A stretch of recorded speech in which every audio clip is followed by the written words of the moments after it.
Hello, everyone, and welcome to this special addendum version of TEDXcellence.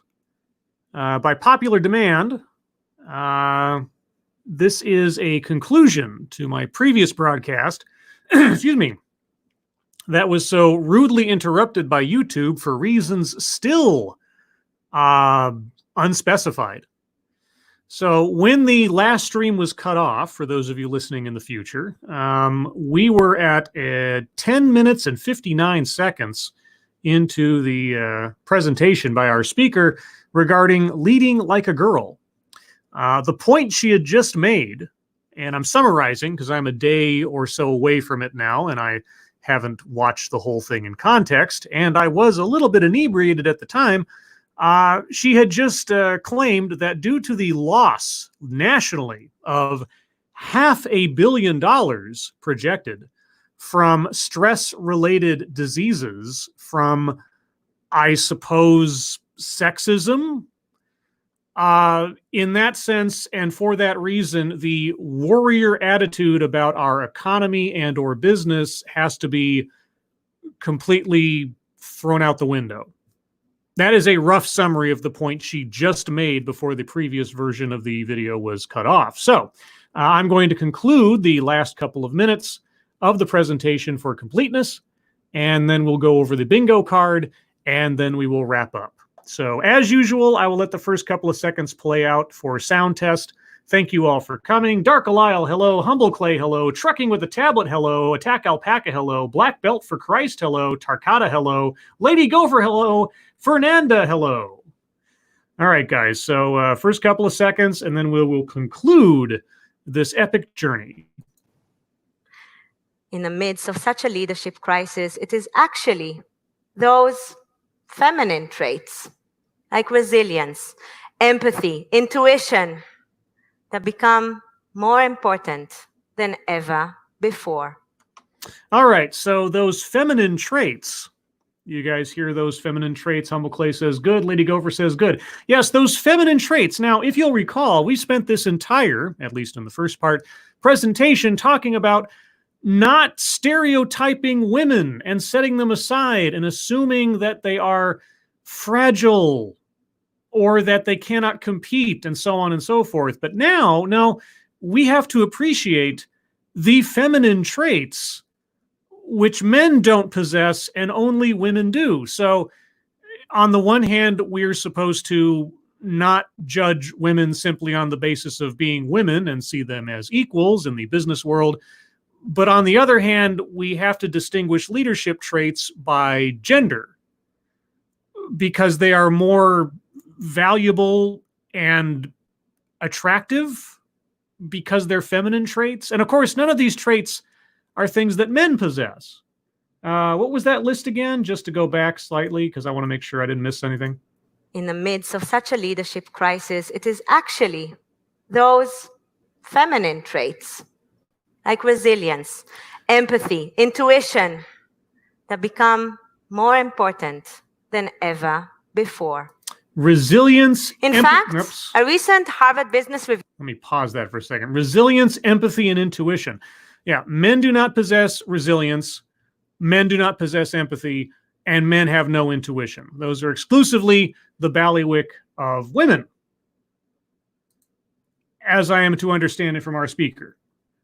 And remember, guys, we're not supposed to judge people on their gender or say that women can't compete with men or that men's traits are somehow unapproachable by women, but female traits are the most desirable in leadership. It's very confusing. Before. In fact, a recent Harvard Business Review study found that women rank higher than men in 17 leadership traits. Really? Really? Well, okay, then why aren't there more female Fortune 500 CEOs? I mean, if women are just naturally superior at leadership all across the board, then why is that metric? And why has that metric been so tilted towards men for so long? I mean, obviously it's sexism, right? Isn't it? And if the female traits are so predominant, so valuable and everything else, why was it 20 years into your own career that you were brought low by a Post-it note on a Kleenex box? Why did you, at that late date in your own career, have to reassess your own leadership self? You said so previously. You had to, find yourself or rebuild yourself. I'm forgetting the exact verbiage. But then, of course, you had to abandon that because you lost your true self or something. I don't understand. Either you, as the prime example of your own presentation, are practically perfect in every way and have always been so, or...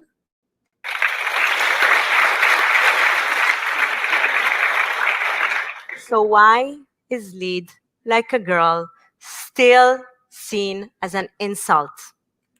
Okay, honestly, I have heard the phrases hit like a girl, throw like a girl, and occasionally run like a girl. I don't really hear that one very often. And I haven't heard those phrases since I was in elementary school, to be honest. All right. But I have heard those phrases. I don't believe, and this is just me, I have never heard the phrase lead like a girl ever spoken. Until this talk, I haven't heard lead like a girl. Because girls, which are generally referred to as children, not women, but girls, don't usually end up in leadership roles of some meaningful state at that point in life where you're using taunts like that. So I don't know. Lead like a girl, maybe that counts as a new buzz phrase, because honestly, it wasn't anything that I'd heard before. It's not about men versus women. It's not? You just told us that female traits in leadership are more desirable. Your entire talk is trying to say, you just said, 3 seconds ago in this presentation, that women possess more desirable leadership characteristics than men. So how is it not men versus women? Right? We all have within us both masculine and feminine traits. Yet the feminine are more desirable, right? So ladies and gentlemen. No, you don't get to pull that move. I'm sorry. Not after all of this. Not after denigrating anything that isn't feminine. It almost seems like a mercy, doesn't it? I invite you all to connect to those feminine strengths. Yeah, and reject and ignore any masculine strengths, because even though it's not men against women or anything, the women's side of things need to be given particular attention. Right. And dare to lead like a girl. Which yeah, lead like a girl. You mean so break down at the merest criticism.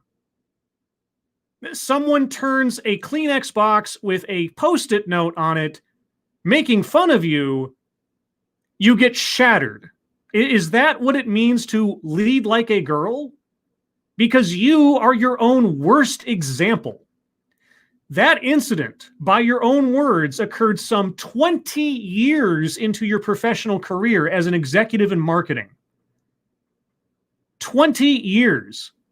So even if I were to say, oh, you only started your career at the age of 5 or something, you were still a grown adult at that point, and you were, quote unquote, and I'm quoting her, shattered by being made fun of in private by a professional peer. And I've already spoken at length about the appropriateness, if that story is true, of that person's actions towards her. But regardless of that, she was shattered. Is that what it is to lead like a girl? Because you told us that after that point, you changed yourself, but then you changed back because you lost yourself. So which is it? What are the desirable qualities or behaviors of leading like a girl? Breaking down at the merest hint of a difficulty or not? Which means understand your own emotions and those of others as a sign of passion, not a weakness. Passion does not inherently mean strength. It does not inherently mean weakness. You can be passionate and weak. You can be passionate and strong. It does not determine one or the other. How you manage your emotions under stress and under difficulty is the sign of your qualities as a leader. If you encounter difficulty and you break down into a crying, shattered little ball, you do not represent yourself very well as a leader. And you can be passionately shattered, or you can be passionately stoic. Thank you, Pinkal, the Driving Ant-Man. Hey, you get to come on a delivery. Awesome. I get to come on a delivery. I don't know what that means. I'm sorry, Pinkalo. Maybe I'm misunderstanding. It must be my masculine traits. Focus on positivity, persevere, lead with people, not over. Lift others as you rise. Yeah, none of those things are ever performed by men. Men never build up their team. They never lead with their team. They never try to improve people or encourage them or act as an example. No, no, no. Pinkalo says, whatever you want it to be. Hey, you get to come on a delivery. Awesome. I don't know. I'm imagining the UPS man coming to my door and my having a very unreasonable reaction to his arrival. There's no ROI without people. What? You can't have return on investment without return on interaction. Return on interaction. Okay, if lead like a girl wasn't a new buzz phrase, then return on interaction is a new buzz phrase. You can't have return on investment without return on interaction. Really? I've seen some businesses make a lot of money without actually having to talk to anybody. Anyway. And finally, Yes. to lead like a girl takes courage. Does it? Does it? Well, okay. So the worst thing I have to fear is a Post-it note on a Kleenex box. I just have to be courageous enough to resist that catastrophe. And courage is not the absence of fear. Face your fear. Bring out your superpowers. So do you have a Kleenex box with a Post-it note on it on your desk that you look at every day to make sure that your courage is tested minute by minute, day by day, so that you can build up your resilience against the harshness of the world? Is that what you do? Oh, golly, how courageous. And then dare to lead like a girl. Thank you very much.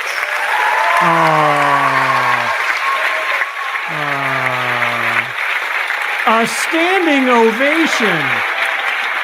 Oh my.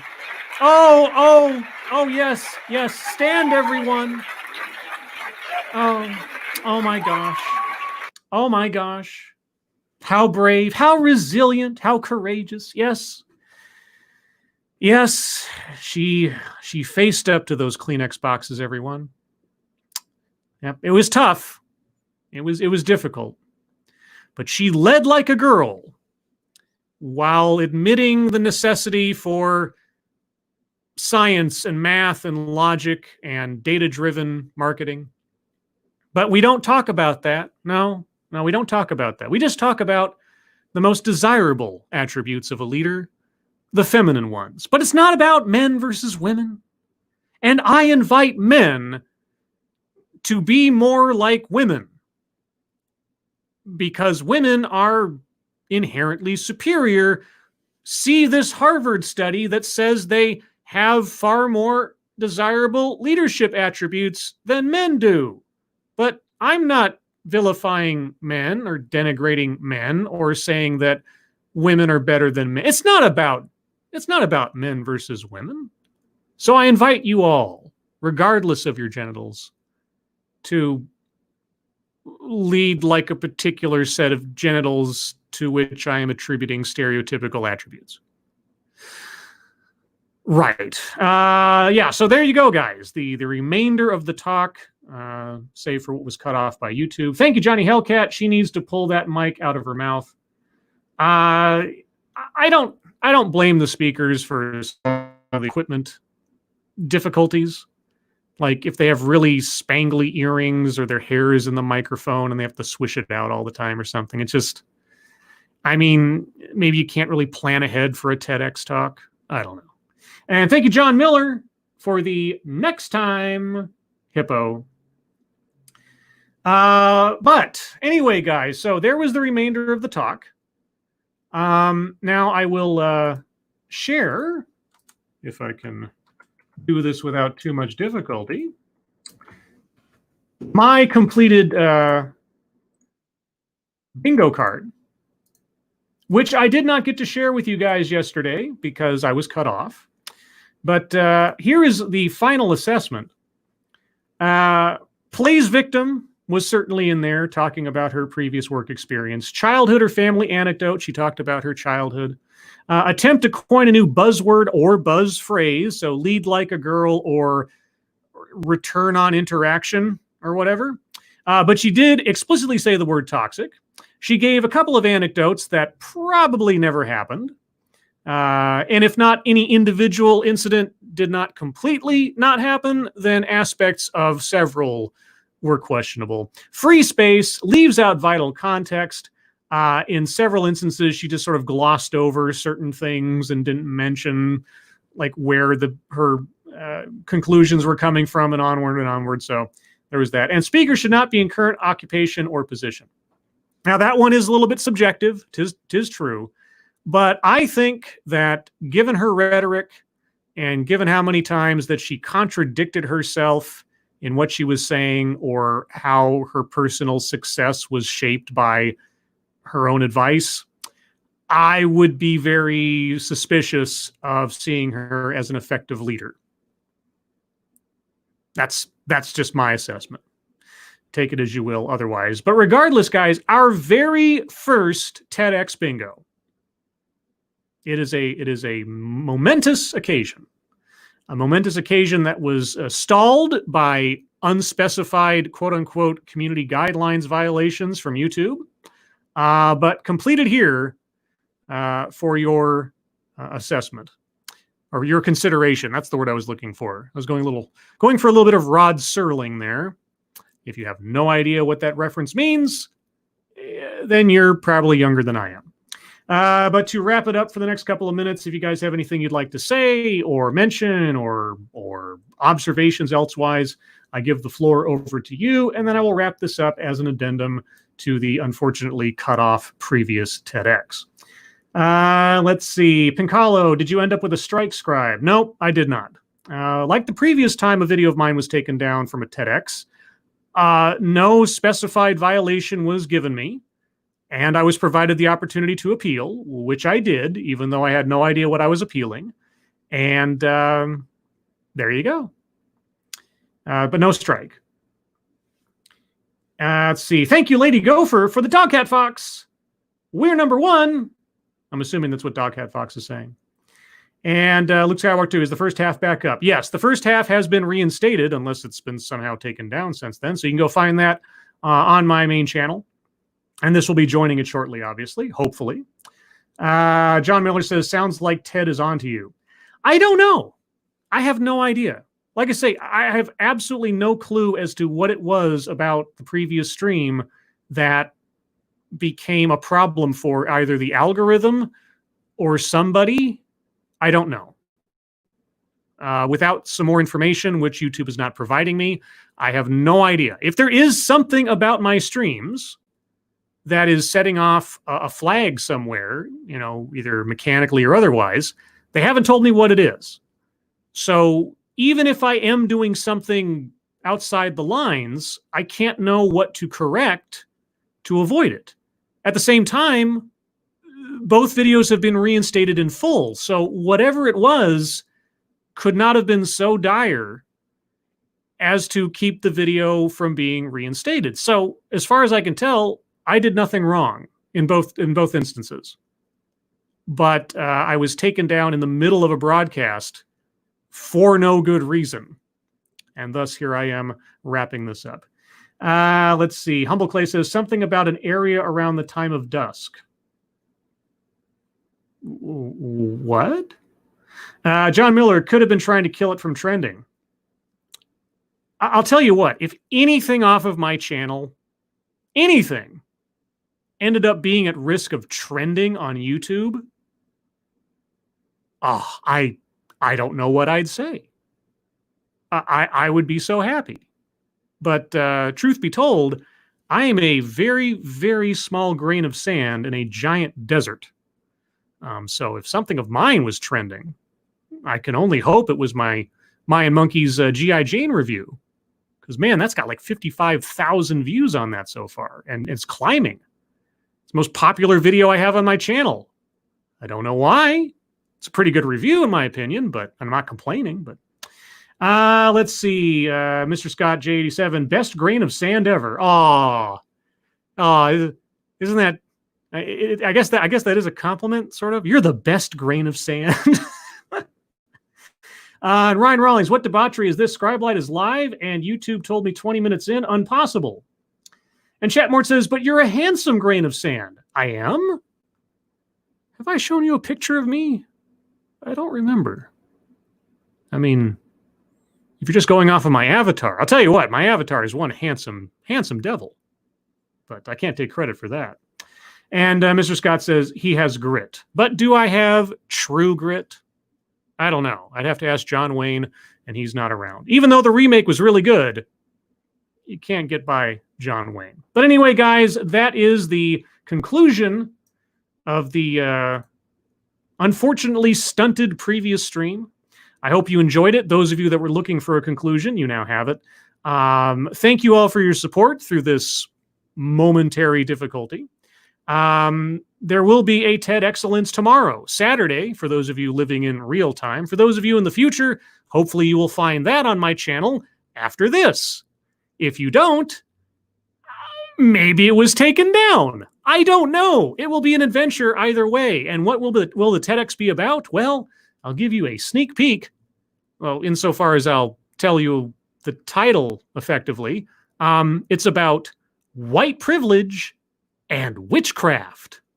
And what do these two things have in common? I have no idea, but I am dying to find out along with you. So everyone, thank you for joining me for this brief, what's the word I'm looking for? Conclusion? Yes, conclusion. Hope you are all safe and well. If you're not well, please get well soon. Thank you all for your attendance, your participation, your generosity, and again, and for your support. I appreciate all the encouragement to do this and to wrap up the previous talk.